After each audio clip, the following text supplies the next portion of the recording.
In my line of work at the hospital, I've seen a lot of COVID patients.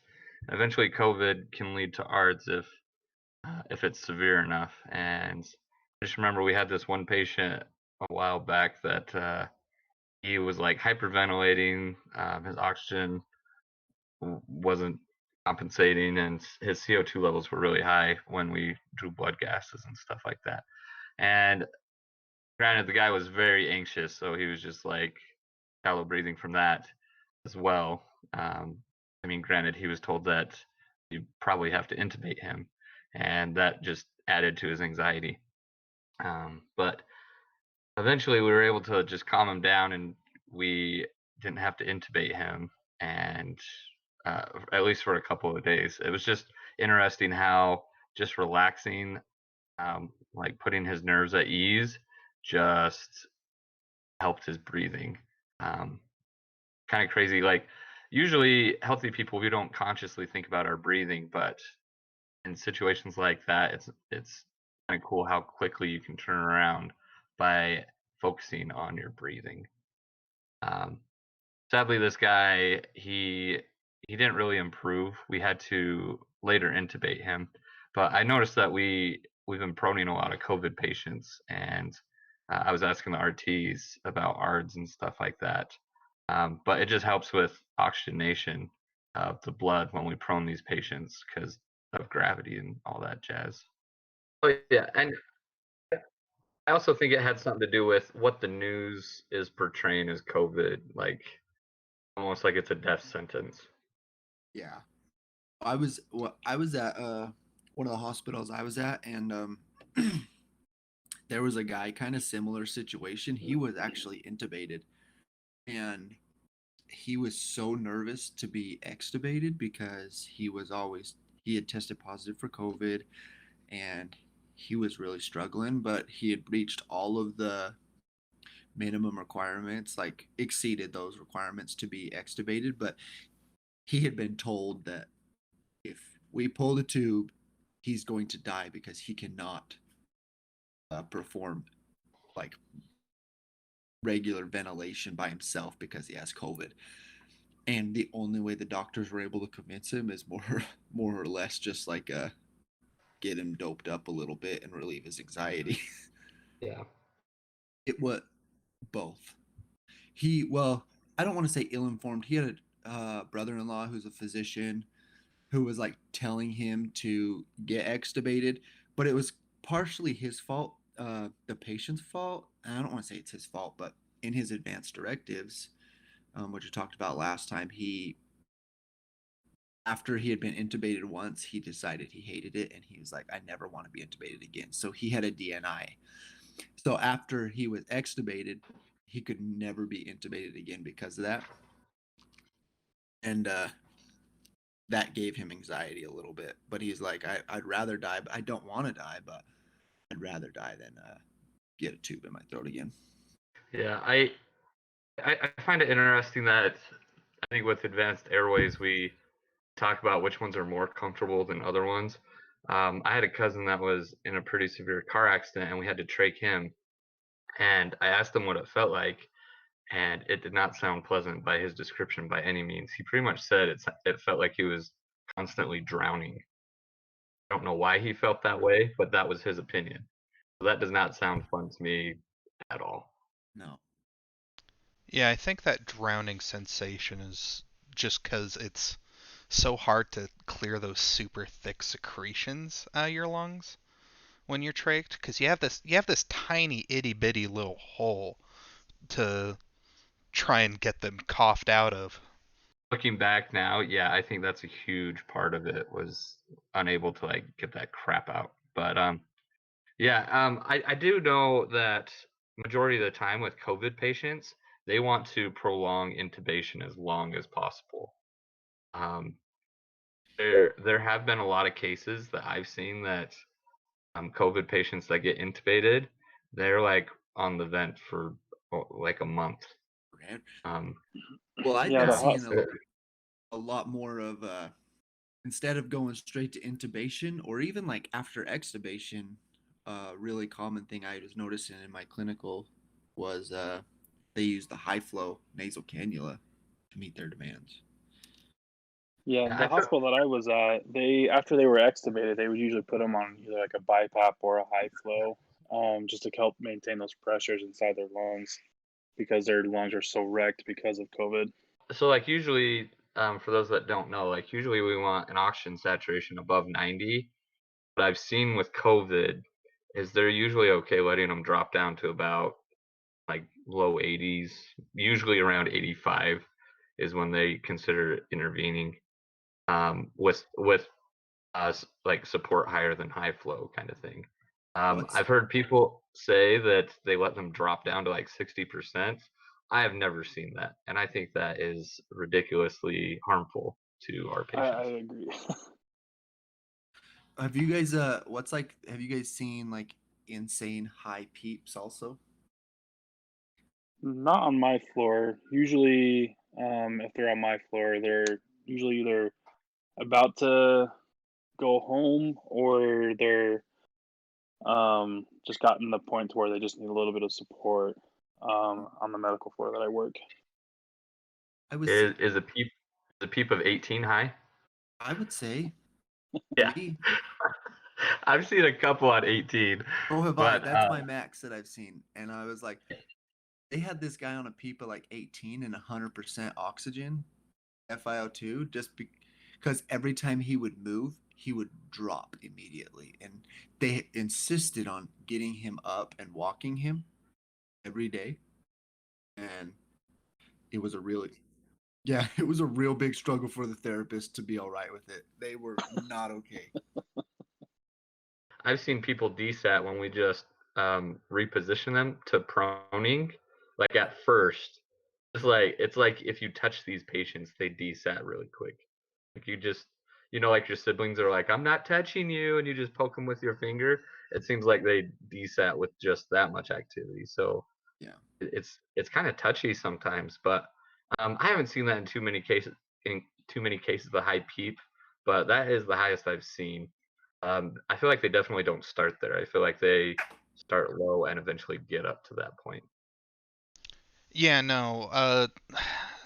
From my understanding with using PEEP and COVID is that they do start kind of low and then they can end up super high. I mean, one of our professors has talked about how they've seen similar patients that are on PEEPs of like 22 centimeters of water pressure, which is really high. But you know, and I imagine that we use this super high PEEP because it most of these patients are previous respiratory patients. My understanding is it's most of these COVID patients also present with like so many different like respiratory things, and it's kind of interesting. It's like everybody presents with COVID almost a little different. It's almost like it's a different disease from like patient to patient. But I would say most of them present with pneumonia as well. I Yeah, think that's sort of that's what I understand is that it causes the pneumonia, and that's where people are struggling. The yeah. thicker AC membrane that they have to get the oxygen through to the blood. Yeah.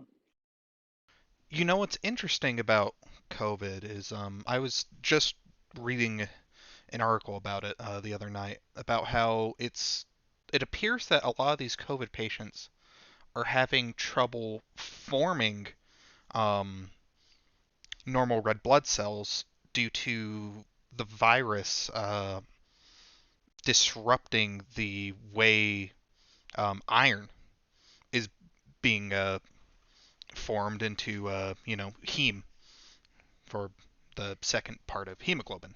Instead of the globin, the heme is being affected. So these red blood cells are kind of becoming an abnormal shape, and oxygen isn't binding as well to the red blood cells. So now they're getting these COVID patients are being hit with two fronts.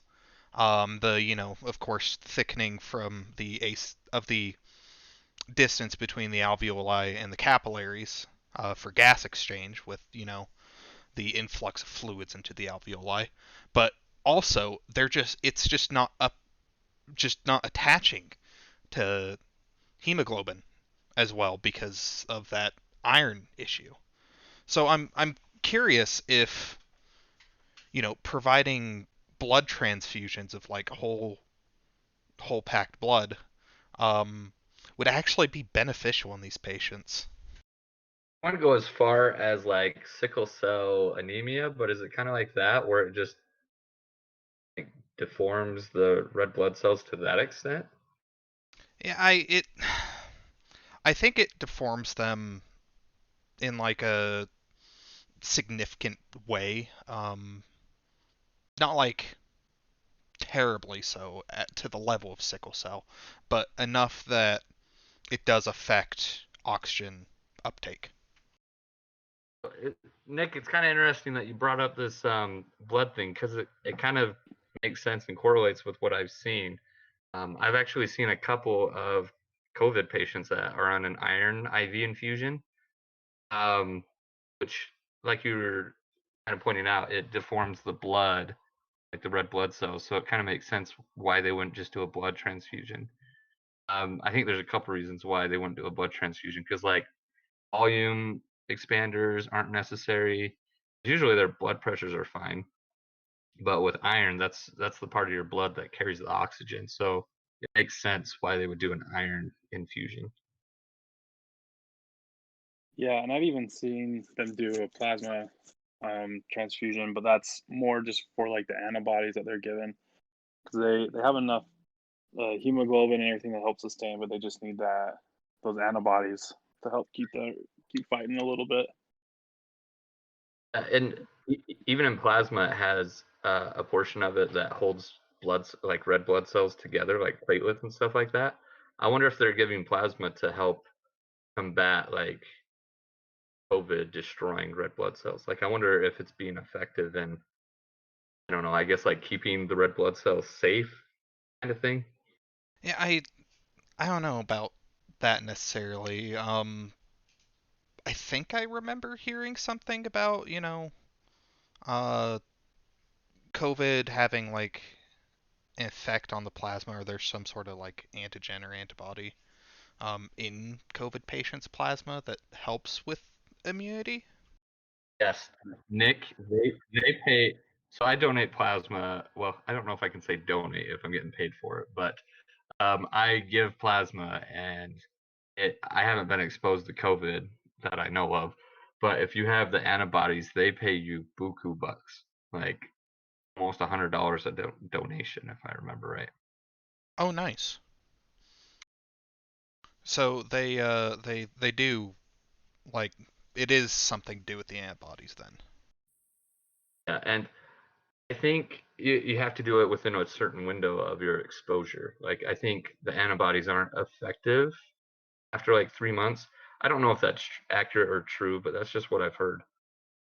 Yeah, that time frame seems right to me. I mean, you with COVID, you have all these cases of you know, patients that have it once, then they get it again. And I imagine that like that immunity, while strong after you get over the symptoms of the disease and all that, um, starts to kind of go away after amount of time. But I mean, I've heard of people that like with this whole thing, they got it back in March when you know COVID first like start hitting the United States, and then they got it again in like August.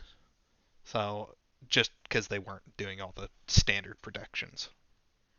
So wait, Nick, you're saying you can get COVID more than once? Oh yeah, Tom. Absolutely, you can get COVID more than once. Oh my goodness. Yeah, there's so many people that I feel think that after you get COVID, it's kind of like chickenpox. You don't get it again, kind of thing. But yeah, you can definitely get COVID more than once. Yeah, that absolutely you can. I I would hate to be the person that has COVID and they thankfully make it through the disease process, and then they think they're clear, and they stop doing they stop masking, they stop doing the distancing, and they you know are going back to their normal unsafe behaviors, and then all of a sudden, hey, you got it again. uh, I wonder if it it's probably something to do with the disease being you know slowly mutating or something. Who knows? How many times has the CDC changed their guidelines or like how to treat it? So many times. Like it's because it evolves so much, and if it's continually evolving, like people, if you get it once, you're more than likely going to get it again. I don't want to discredit the CDC by any means, but it kind of upsets me a little bit. This is just my opinion. I kind of felt like they dropped the ball. I know they had political things that they were fighting against, but they have a zombie apocalypse action plan. Did you guys know this? It was Yeah, Oh yeah. updated I read this. it was updated, I think it was either 2016 or 2018 that it was updated. Like, this is what the CDC is supposed to do, is to prepare us for worst case scenario pandemics. And I understand COVID's kind of hard to deal with because it's always evolving, but I don't know. I don't feel like they prepared enough ahead in advance, or if we like, I feel like that's their job, is to know what to do before stuff like this happens. And I don't know if we really did, but I think, like I said, there's some political stuff involved as well, like fighting them on like what they were recommending. But it was just a mess. Oh yeah, don't get me wrong. Predicting stuff is not my forte. Like, I think if I took a statistics class or anything like that, I'd probably do terribly. But that's pretty much what the CDC has to do on the regular, is predict certain diseases like presenting themselves. Yeah, I don't imagine it's like super easy to predict when these diseases are going to pop up, or the scope that they have. And I imagine that trying to assign the appropriate plans and whatnot is also just absolutely nightmarish in trying to figure out how much you do and how little you do. Um, I various countries across the globe have had various results on having more or less measures, and I know that like I don't know, some European countries have had some weird uh, effects from their restrictions. Yeah, I think it was like Finland or Sweden. They had like the most lax like requirements for COVID. And I think they had like the lowest like COVID cases. And to be honest with you, I think it's just because they didn't really travel that much. And I think that's why they didn't have too many cases, because people weren't exposed to it that much. I think that's the only thing. I think people, they see that and they're like, well, Finland, they didn't wear masks and they don't have very many cases. Why do I need to wear my mask? Well, I also think on I yeah, I would say some people drop the ball, but I get more frustrated with like the citizens of America. And not to like make this political whatsoever, but a lot of people like still to this day don't believe COVID's even a real thing. Yeah, don't It get me blows my And started mind. on this. Trevor, I'm gonna say two things on that. There are people who think the Holocaust didn't happen, and there are people who think the world is flat. So yeah, I'm just saying that's where I get more irritated when there's like clear evidence and people are legitimately dying. And I guess it's different for like us, where I've been in an ICU and I've seen how full it is and how just people are like literally dying every day. And then to go out and hear people say, oh, it's not real, we're being lied to, they're fudging the numbers, it's not real. It's like tough for me because those people aren't wearing masks. They're more than likely spreading the disease quicker than anything else, and no wonder our numbers are so high, and yet they still don't believe it's happening. Yeah, Did you? That's where I get the I had patients that were in the hospital because of it. They would walk to the bathroom, desaturate to like 65%, just, 15, 20 feet, and they still don't believe that COVID is a real thing. Like, dude, like why This are you here? Like, this last week, I had a patient who we took care of like a couple of months ago because of COVID, and he's back in the hospital for COVID again. He had like a non-rebreather mask while they were like wheeling him to his room on my unit. He was like pulling his mask off, and I was the clerk that day. And he's like, "Make sure they don't put COVID on my death certificate." And then he like just put his mask back on. I'm like, "You really? Is it worth desatting to say that to me? Like, what? What's the deal?" well. But did you guys hear about the group that tried breaking into a hospital in Murray to like see if it was legit, like if they Yeah, were full? yeah, That I was did hear that, about that. that blows my mind. Oh yeah, there was. I don't know how big the group actually was, but there was a group that tried breaking into, or I don't know if it's breaking into. They tried getting into a hospital to see if they were actually full to capacity. yeah, Into no, the and ICU, they tried to break in the ICU. with Yeah, cameras, actually, by the way. yeah, And so that way they could record and show on Facebook and all the other social media outlets that the hospitals are lying to the public about their capacity. yeah. And for those that don't know, the reason why the public taking a camera into a hospital is a bad thing is there's a lot of personal information of these patients around that they could see. Us as healthcare workers, we usually keep that pretty under wraps, but you have to have people's permission if you're going to film them, especially when they're at a hospital for medical stuff. Like, it's just there's so many things you have to go through to like record in a hospital, and that's something that the news channels and stuff they go through those channels, but the public, there's no way they go through the right channels to be able to film in a And hospital. Thomas, you said one thing about like I don't remember. You just said it a couple minutes ago about like death and COVID. Oh yeah. I had one of the therapists talking to me, and he's like, a lot of people don't believe that all these deaths are from COVID. They're dying from other things, which isn't completely wrong. And he explained it to me like this guy has COVID, but he's been like an alcoholic his whole life and is suffering from liver failure or kidney failure, all of the above. But he's like, if he didn't get COVID, he'd still be outside, probably heading in the direction, but not nearly as quickly.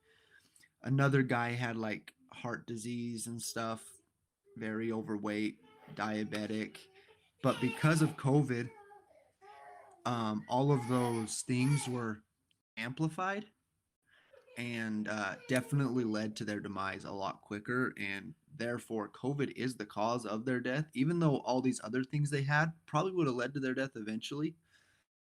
COVID definitely increases any sort of issue a patient might have, any problem they might have or they're dealing with that would eventually take their life. COVID's going to make it come a lot faster. Um, I got a couple opinions on that, like COVID being cause of death. Like I know we had a patient in ICU like when this first started was in a motor vehicle accident. Like he was riding his motorcycle and he got hit by a car. He didn't make it, but he tested positive for COVID, so that was on his death certificate. Like I've seen situations like that where I don't know if COVID was the cause of death in those situations, but I've also seen where the death is like respiratory failure, pneumonia, COVID kind of thing. And I kind of relate those cases to like cancer, like especially when you progress to like different stages of cancer. Like usually it starts in one area and then it progresses to other areas of your body. So you may have primarily been diagnosed with like liver cancer. It's like I don't know, like at the different cancers that actually kill you is because it's progressed so much. So I feel like it's COVID has killed people. Don't get me wrong, but I feel like you were kind of saying it's an accumulation of other things as well. I think that's what people sometimes focus on is the other stuff instead of COVID. They're like, oh, it was his alcohol that killed him. Maybe not, but like you said, it definitely expedited the process of COVID taking his life. Yeah, definitely. Yeah, having these underlying conditions sometimes makes you know, diagnosing what went wrong and what caused a patient to die a little fuzzy. I've heard of some physicians that err on the side that if they had COVID, report it as a COVID death, just because it definitely whatever condition they had beforehand was definitely worsened because of COVID.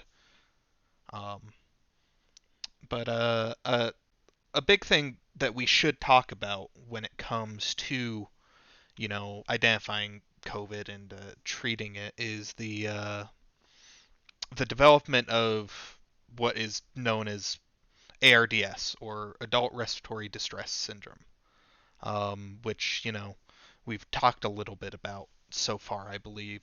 But the main way we treat it is through mechanically ventilating these patients in some guidelines that have been put together just over the years. I don't know by what healthcare organization, but it's the ARDSnet protocol. It is just like this standardized set of instructions for treating patients with ARDS.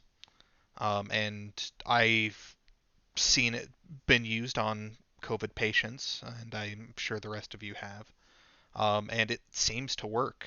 Tom, walk us through some things about ARDSnet. So with ARDSnet protocol, there's a few things that we would assess before. We also want to calculate the person's body weight based off of height, because that's kind of how we determine the size of somebody's lungs and how much of a volume we can give them without harming them, without causing like a pneumothorax from increased pressure. We'd also do a PF ratio, which is like a pulmonary function test. A PF ratio is where you see how much oxygen is needed to maintain a saturation, more or less. The PF ratio is the PaO2 in relation to the FiO2 being given. So the oxygen in the blood in relation to how much oxygen we're actually pushing into their lungs. And then the higher that is, the better. But if we're pushing in a lot of oxygen and there's not a lot in the blood, then clearly something's going on where it's not being perfused across that membrane in the lungs into the blood, and that's when we can start to consider ARDS when it becomes pretty low. Yeah, the ARDSnet protocol, it's saying less than 200. Does that sound right to everybody? Yep. Another way they diagnose ARDS is with like a chest X-ray. It's commonly referred to as like a ground glass appearance, or sometimes like a honeycomb look. But I remember a nurse had asked me to like look at a chest X-ray, and she's like, "What do you think's wrong?" She's like, "This guy's on 100% oxygen, and his blood gas is still garbage. Like, what do you think's going on?"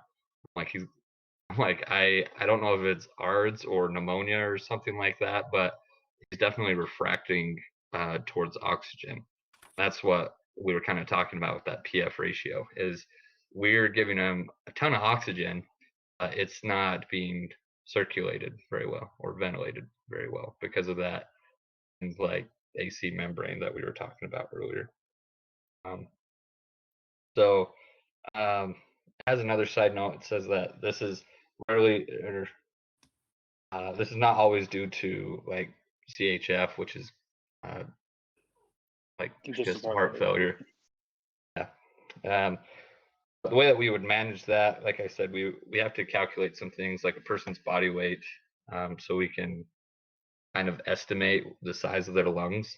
Um, because you could, I'm 5'9". The more weight I put on is not going to affect my lungs getting bigger. If anything, I feel like I'm going to put more pressure on my lungs because of that added weight. But that's okay. I like to eat. So that's how we calculate what kind of tidal volumes we're giving. Is we have to get the patient's weight, height, and then we calculate that, and we use their predicted body weight for their given height. And then the ventilation strategies, we want to keep their pH from 7.3 to 7.45, which is a little lower than normal. Like most people's pH, most healthy people are 7.35 to 7.45. And that's mainly affected with ARDS patients, anyways, their CO2 levels. There's an increase in their CO2, which will make somebody more acidic. And that's in reference to the pH. That's just saying if something is more acidic or more basic. The higher the number, the more basic something is. The lower the number, the more acidic. It's common associated with like when somebody checks the chlorine levels in a swimming pool and stuff like that. Sorry, that was just a little bit on pH. Ventilator modes, we would use assist control or SIMV. That's just to help the patient breathe. Tidal volumes, we shoot for 8 mils per kilogram. A healthy person, they're usually around 5 or 6 on their own. Is that right? 6 to 10, usually. Yeah. 6 to 10 on their own. Yeah. So you start at the 8 mils in a ARDS, and then you want to bump it down to the 6, just because ARDS, their lungs are going to become stiffer, and if you have higher volumes, you're going to have like way higher pressure, which can cause damage to them. So you start higher at the 8, which is about in between what they could go up to 10 if essentially, but you start in the middle and then you work your way down to the lowest setting just to maintain pressures in the lungs, keep them low. It's saying you kind of go down to 6 liters, but that's like fairly normal, which is kind of interesting to me. But that's to prevent like causing an air leak, right? Yeah, like a pneumo or something. And then it continues. It says adjust tidal volume and respiratory rate to achieve plateau pressures less than 30. I feel like at 30, that's when we consider it high, is somebody's plateau pressure, right? Yeah, and it's interesting though. Just while we're on the subject, like when I was in the clinical settings, I noticed that a lot of the plateau pressures for the COVID patients, they try to keep them closer to 30. At least from what I noticed, to help keep their lungs a little bit healthier, I guess, or a little bit more pliable. Yeah, and I think why we don't stay at the 8 liter mark, like another reason, like 8 mils per kilogram, sorry, is because if you have too much pressure, you can affect hemodynamics, and that's hemodynamics is like how your blood is working in your body, like circulating and stuff like that.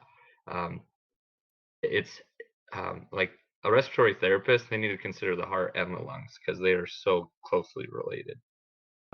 So we don't want to.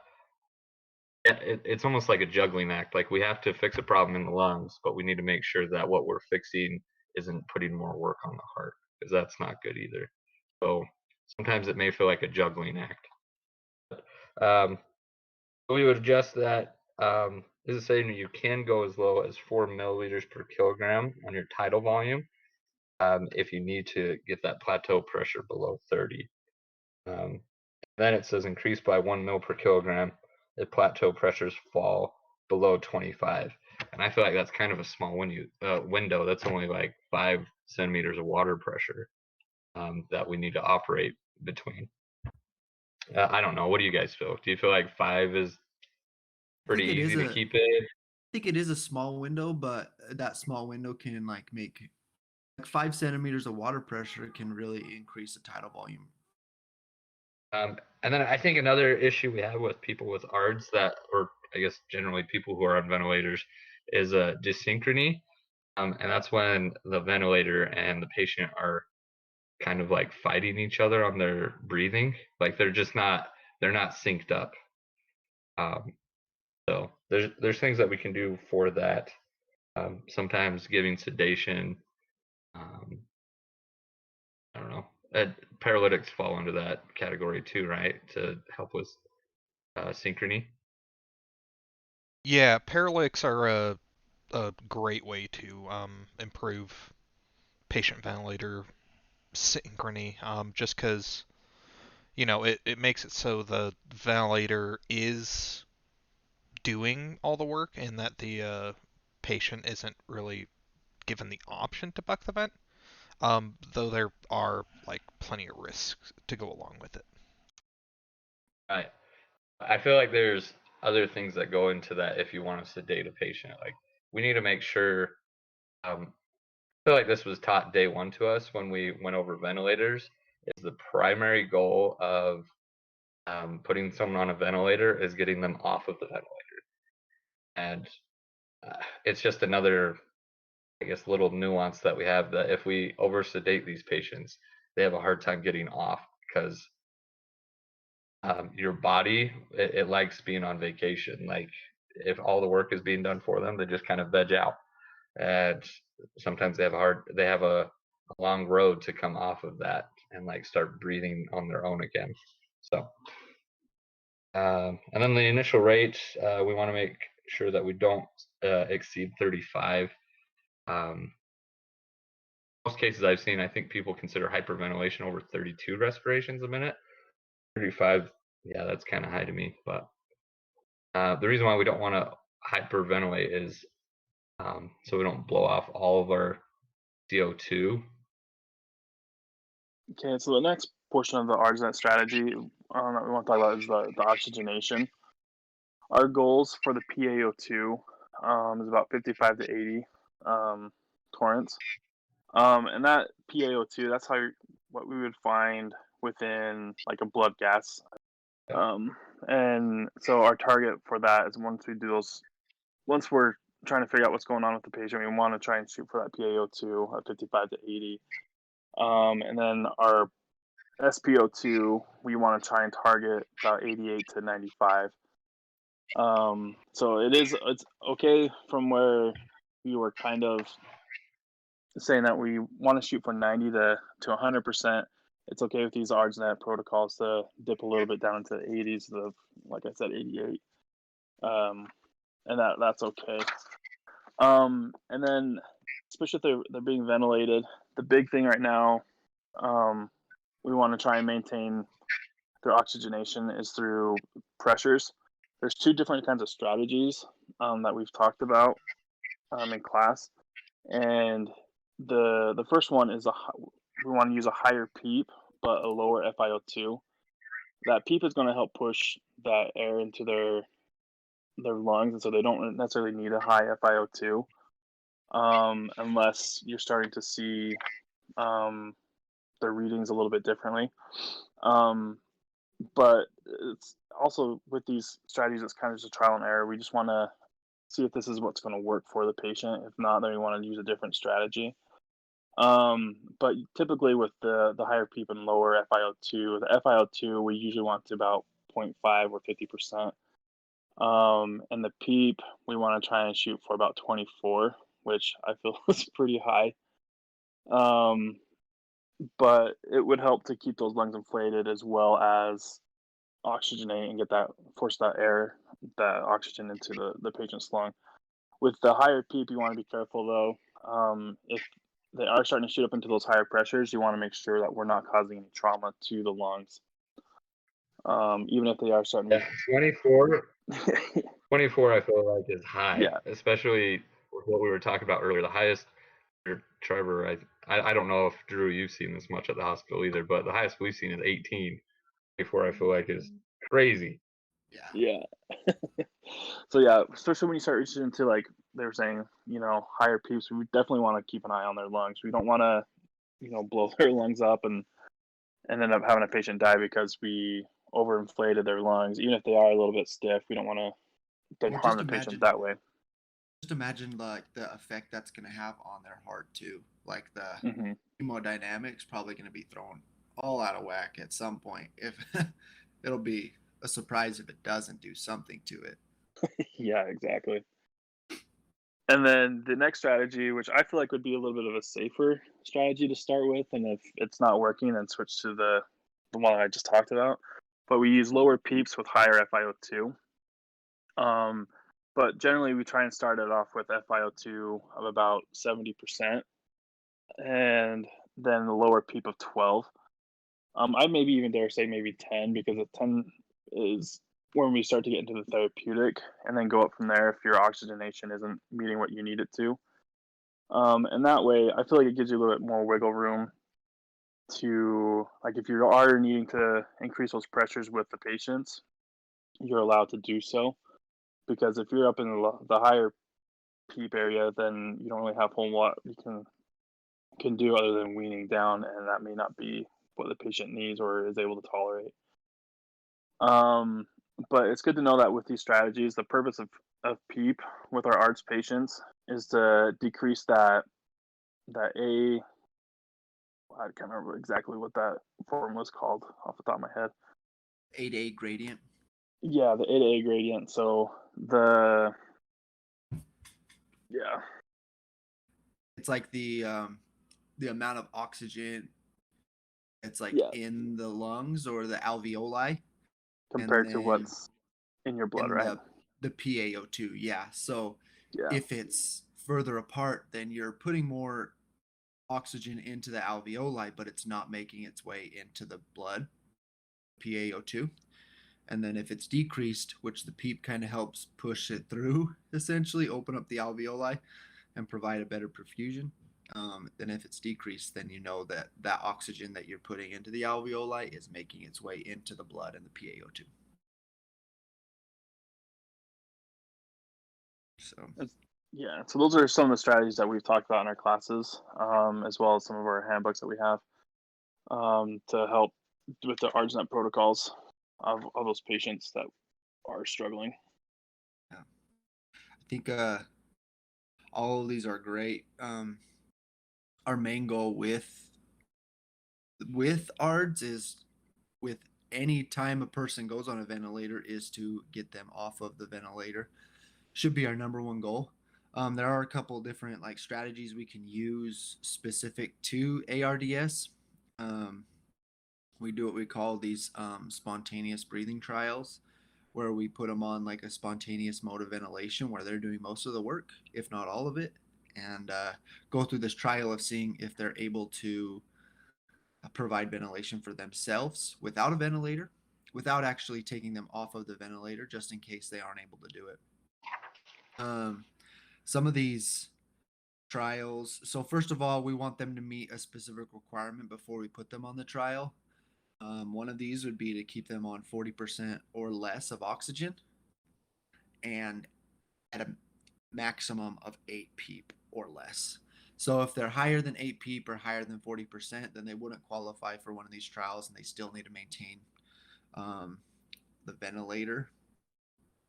We also want to make sure that their blood pressure is at least 90 millimeters of mercury, and that's without any like medications that could help their blood pressure. And then also make sure that there's no neuromuscular blocking agents that the patient's on, strictly because, like I already said, it's to see if they can do it by themselves without any ventilator support. And if they have those neuromuscular blocking agents, then they're not going to be able to fully perform at what they should be doing, and they're more likely to fail the trial. Some of the initial parameters, if the patient does qualify for one of these trials, some of the parameters you want to set is like a pressure support of 5 on a CPAP of 5 as well.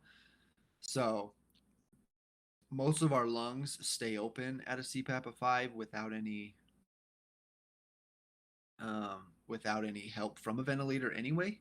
And so that CPAP of 5 is just giving them like a normal lung function as is. And then the pressure support of 5 or less is just a little added support. It shouldn't make that big of a difference. We also want to give them, we want to maintain their SpO2 at 90% or their PaO2 at 60 during these trials. Keep the tidal volume at least 4 mils per kilo, and then ensure that the respiratory rate is 35 or less a minute. And then these trials usually last about 2 hours, but since sometimes people don't make it that far, if they make it less, then the next trial, if you were to try it, would be a lot less than 2 hours. Sometimes people don't make it that long and they fail these breathing trials. Some of the indications of a failure would be that their heart rate increases to above 120% of what they've normally been at. If their heart rate starts to rise, then you've got a problem. You should probably stop what you're doing and get them back on some support. If they get some paradoxical breathing where their stomach is like sucking in when they breathe in or out when they breathe out, if you notice that they're using a lot of like accessory muscles or they're sweating a lot, or if they're really just putting forth a lot of effort to breathe, those are all indicators that they're probably not ready. You should stop what you're doing and get them on a little bit more of support. When it's talking about like the use of accessory muscles, that's pretty much retractions, right? I would say, yeah. You don't really see retractions as much in adults. Yeah. But like It's you would be able definitely to more see, so in kids.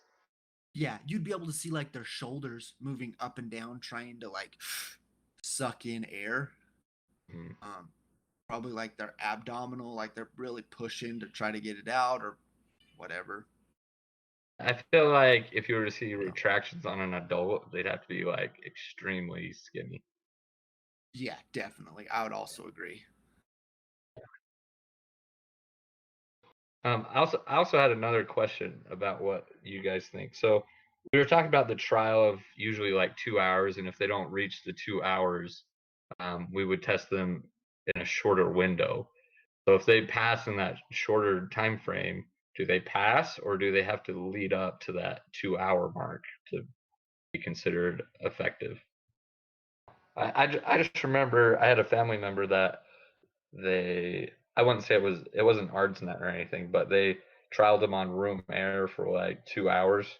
And if they dropped below 90, they were gonna pitch a fit, but luckily they didn't.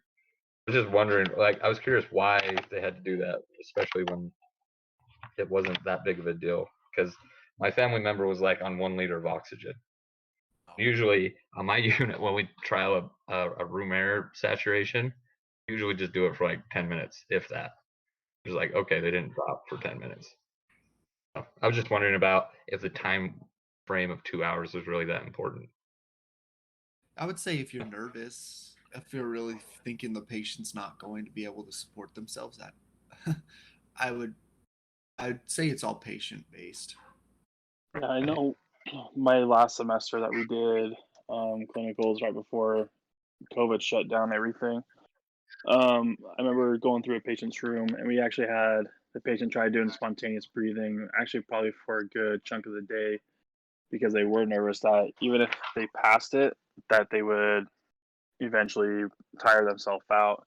And sure enough, after about I think it was 3 or 4 hours, which I thought was kind of excessive, the patient's lungs started to not pass those spontaneous breathing trials, and the RT was like, "I'm glad that we pushed it a little bit further because that way we know that if we would have extubated, he wouldn't have made it, and That he'd be intubated again."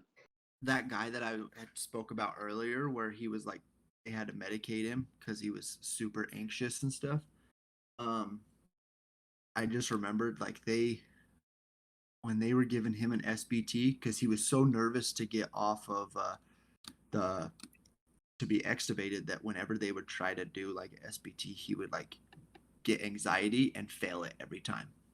And so when I first got there, the therapist I was with, he was like, "We're gonna go into this guy's room first of all, first thing in the morning, and while he's sleeping, we're gonna put him on CPAP and just not tell him." And so we walked in there, he's dead asleep, put him on CPAP, and he was on CPAP for like 10 hours, just breathing all by himself.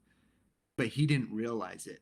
And then like at the end of the day, we walked in and he was like writing on the board asking what when we were going to try another one of those trials. And then my therapist was like, "Well, you've been actually successfully breathing completely on your own this entire day, so it's all just your anxiety." And it was like, oh wow. A lot of the time, well, at least in that instance, the patient was intentionally failing himself just because of his anxiety.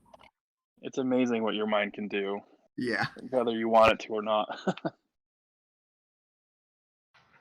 I feel like it kind of goes along with what I was saying earlier on in this episode. It's kind of interesting how you can improve your breathing by consciously thinking about it, which is something that healthy people usually don't. Like you just breathe automatically.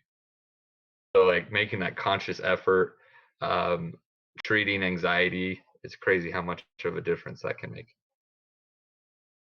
Oh yeah, absolutely. Well, we need to do whatever we can there. Um, but this has been a wonderful episode discussing the coronavirus and ARDS, or Adult Respiratory Distress Syndrome, as a whole. And I hope that you, the listener, enjoyed and learned a little something.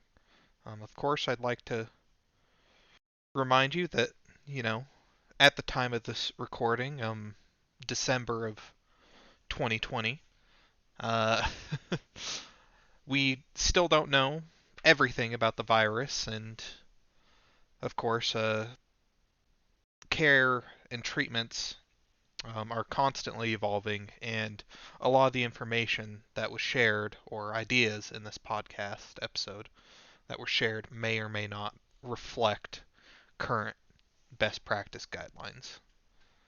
So, but this has been Don't Hate Ventilate. I'm your host, Nick, and I'll see you next time.